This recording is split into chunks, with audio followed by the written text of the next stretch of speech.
Olá, alunos! Sejam bem-vindos a mais uma videoaula da especialização de Gestão em Saúde. Eu sou a professora Gláucia e estou com vocês na disciplina de Indicadores Socioeconômicos na Gestão. Não há como falar de processo saúde e doença sem a gente relacionar com os indicadores socioeconômicos. Quando nós pensamos numa forma de medir a realidade de um território, porque a gente costuma dizer que a saúde, na verdade a doença, ela se manifesta no indivíduo, mas a condição de saúde, ela é uma expressão do local.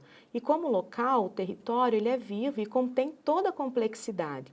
Então, para você conseguir medir essa condição social que as pessoas vivem, para você poder comparar, você precisa transformar essa realidade, que é complexa, num indicador quantitativo. Por isso que a gente traz a questão dos indicadores. Aqui a gente está falando especificamente de indicadores socioeconômicos, mas a gente sabe que existem inúmeros tipos de indicadores. Então, a gente vê no primeiro slide, esse mapa, ele mostra o IDH dos países do mundo, o mapa mundi com IDH. Essa coloração do mapa, ela é uma forma de você poder diferenciar, ou seja, você está usando um indicador para você poder comparar um país com o outro.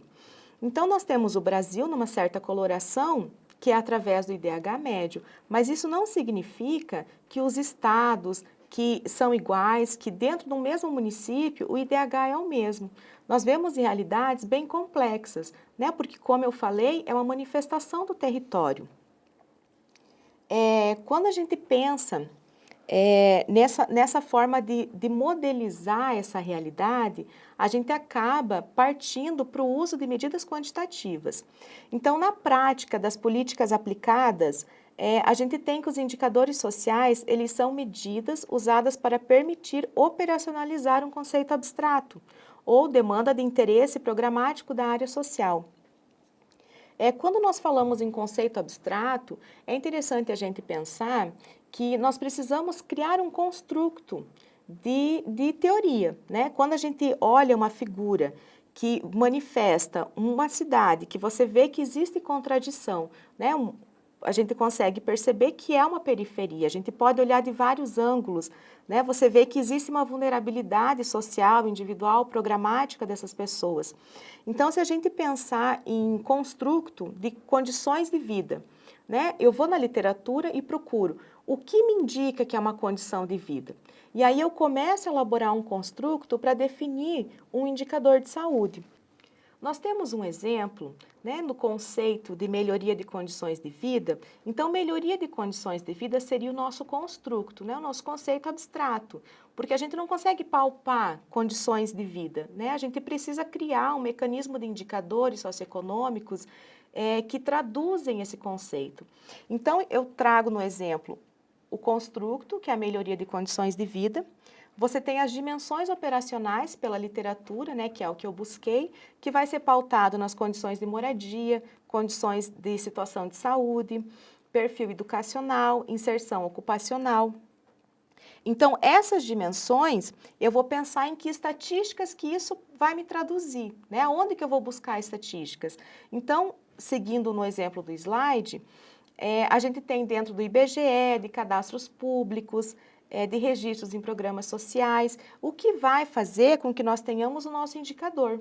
Então, o conceito abstrato, o construto, é melhoria de condições de vida, que eu vou medir através da taxa de cobertura de rede de abastecimento de água, taxa de mortalidade infantil, taxa de evasão, taxa de desemprego. Então, isso quando nós pensamos num sistema de indicadores socioeconômicos, a gente pensa no construto e chega no indicador que eu vou precisar.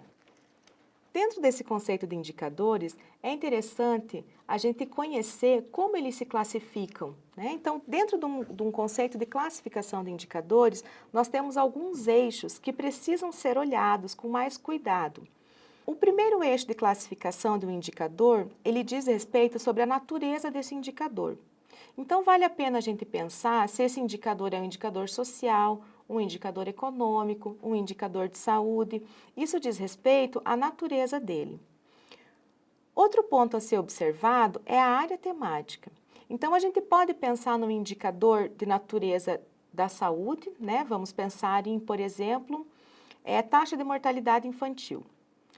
Se a gente pensar na área temática, eu posso relacionar a mortalidade infantil relacionada ao número de leitos por habitantes, ao número de profissionais de saúde disponível por habitantes. Mas também posso relacionar uma área temática voltada para a saúde coletiva, como, por exemplo, porcentagem de cobertura de saúde da família. Então, eu tenho a minha natureza, que é um indicador de saúde, uma área temática, que é hospitalar ou de saúde coletiva. Outro item também que diz respeito aos indicadores socioeconômicos dentro do eixo de classificação é a complexidade. Quando nós pensamos no eixo de complexidade do indicador, nós temos que lembrar que existem 3 classificações. Um indicador ele pode ser analítico, sintético ou uma medida síntese. O que significa isso? Um indicador analítico é aquele indicador que eu vou na fonte, na base de dados e pego ele. Né? Pode ser uma taxa de mortalidade infantil, porcentagem de pobres numa população, índice de evasão escolar. É um indicador que eu vou e pego ele de uma forma bruta. Já os indicadores sintéticos, eles são indicadores que são formados por vários outros indicadores analíticos. Geralmente, eles vão numa escala de 0 a 1, e existem algumas críticas com relação a esse número, o que ele pode expressar. Um exemplo que a gente tem na área de saúde é o IDSUS, né, que foi o indicador básico do SUS, que foi criado pautado na condição de acesso do serviço público, da atenção básica, da atenção especializada. Então, vários indicadores de acesso e de efetividade do sistema foram avaliados nesse indicador, e ele é de 0 a 1. Outro exemplo que nós temos, que eu comentei que eu trouxe o mapa no slide 1, que foi do IDH, o IDH também, ele é formado por vários outros indicadores, né? Como a gente pode ver no slide. Eu tenho indicadores de expectativa de vida, indicadores que se referem à escolaridade e indicadores de renda. Então, eu aplico uma fórmula e dá um número, né? A gente costuma falar que é um número mágico, né? O que isso significa? Eu preciso saber as categorias, né? O IDSUS, quanto que é baixo, quanto que é alto. O IDH também, qual que é o IDH, né? Ideal, quanto que eu subo, quanto que eu baixo, quanto que tá bom, quanto que tá ruim. Então, tudo isso a gente precisa saber, além de como é formado esse indicador sintético, quais as categorias que eu posso enquadrar ele, né? Eu vou ter várias faixas, até aqui é baixo, até aqui é alto. Um outro tipo de caracterizar indicadores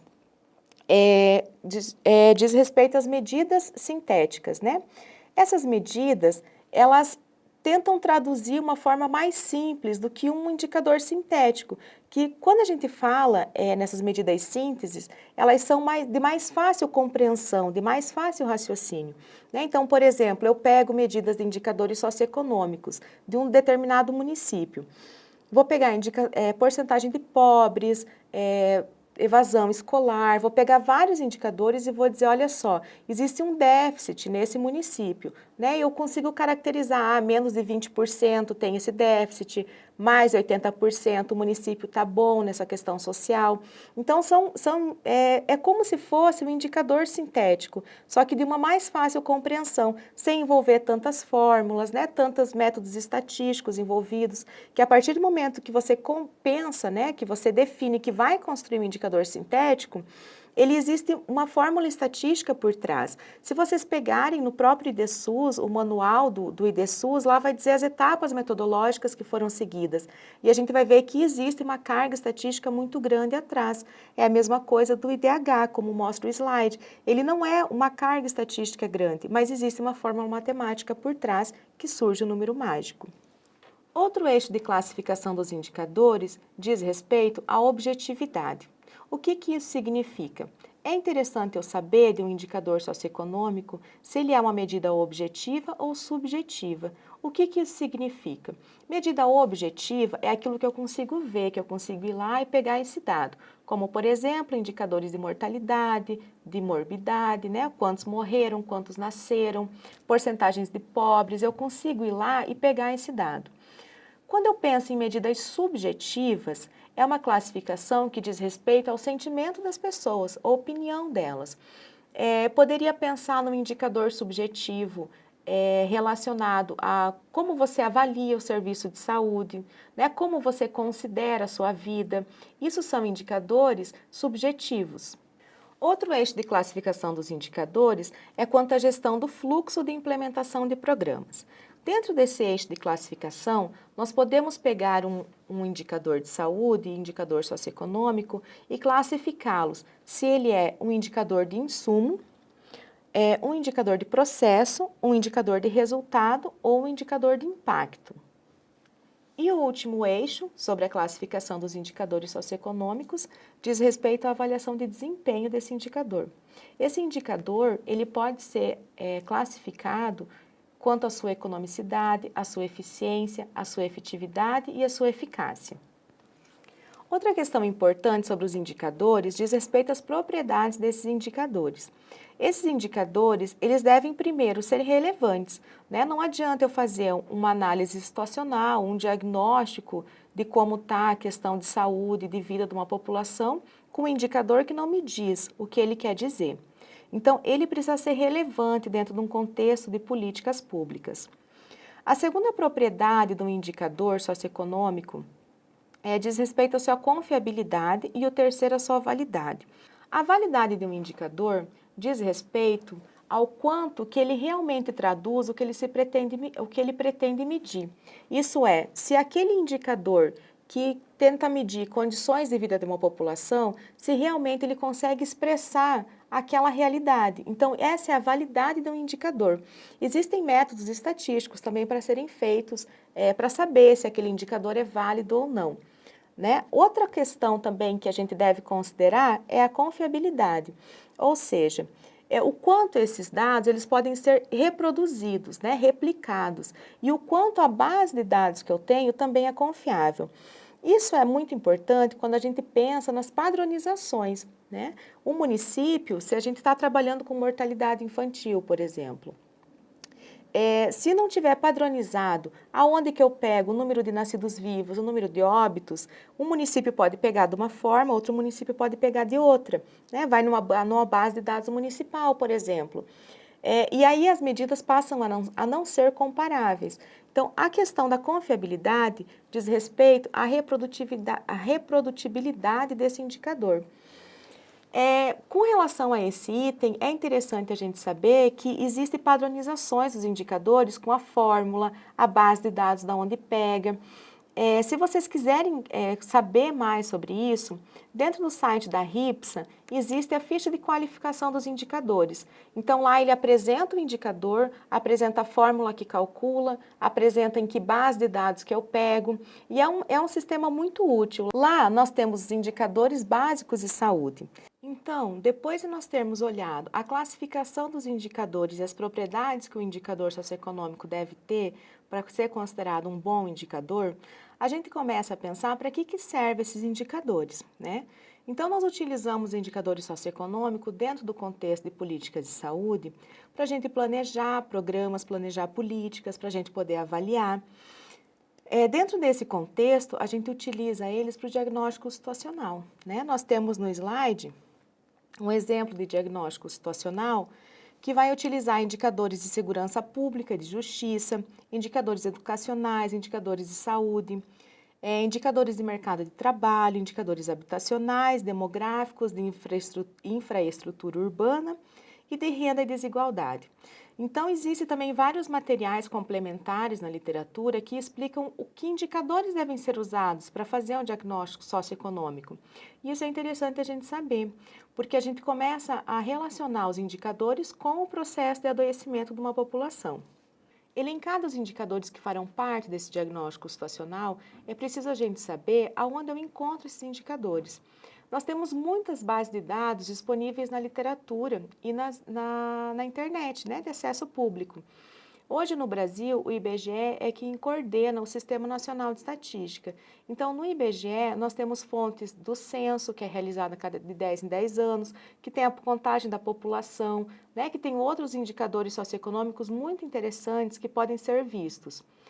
Além de dados do censo, nós temos também pesquisas que são realizadas pelo IBGE, como, por exemplo, a PNAD, a Pesquisa Nacional de Amostra por Domicílio, a Pesquisa de Orçamento Familiar. Então, são várias pesquisas que o IBGE ele trabalha com rotinas de coleta dessas informações e que são úteis para a gente fazer um diagnóstico. Nós temos também, além do IBGE, outros como o Ministério do Trabalho e Emprego, que vão fornecer esses indicadores. Nós temos a RIPSA, nós temos o IPARDS, nós temos inúmeros outros canais e fontes de informação que podem ser obtidos os dados. Dessa forma, após nós termos encontrado esses dados serão super úteis para nós quando a gente faz o processo de determinação social da saúde e doença. Né? Essa linha de pensamento, ela diz que a doença, ela não se manifesta apenas por uma relação de hospedeiro, intermediário e vetor, né? Que nós somos acostumados a ver isso dentro da saúde. Né? Tal bactéria causa tal doença ou é transmitida por tal vetor, mas a complexidade que a gente vive hoje no processo de adoecimento da população, ela tem muita relação com as condições socioeconômicas que a população vive.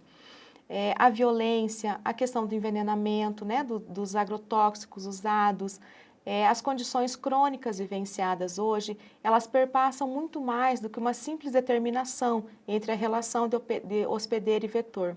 Então, nós partimos para o conceito de determinação social do processo de saúde e doença, onde a gente vê a importância de todos esses indicadores no processo de adoecimento de uma população.